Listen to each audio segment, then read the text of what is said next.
Отбасы сыйластық пен тыныштық, махаббат, бірлік орнаған орта. Кішкентай отан.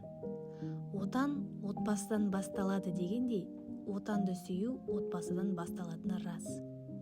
Себебі отбасы бала тәрбиесінің ең алғашқы бастауы.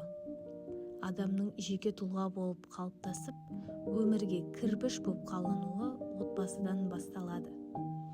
Баланың ержетіп, бойына тек адамгершілік қасиеттер жинап өсуіне отбасы мәні зор. Сондықтан да туған үйдің тәлім-тәрбиесі бала көкірегінде мәңгі сақталады. Балапан ұяда не көрсе, ұшарда соны іледі дегендей, баланы кішкентай күннен байсалды, ақылды, тіл алғыш етіп тәрбиелеген жөн деп ойлаймын.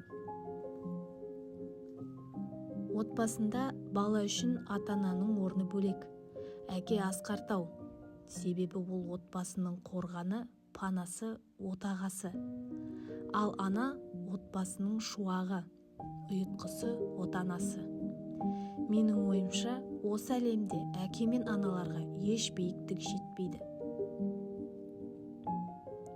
Отбасы осы өмірдегі ең кереметтің бірі. Жанұя өте қажетті және басқа еш нәрсемен алмастыруға болмайтын баспалдақ.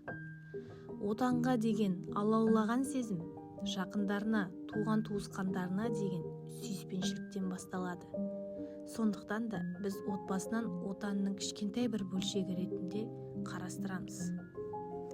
Не болса да отанның бір бөлшегі отбасыңа ештеңе де жетпейді.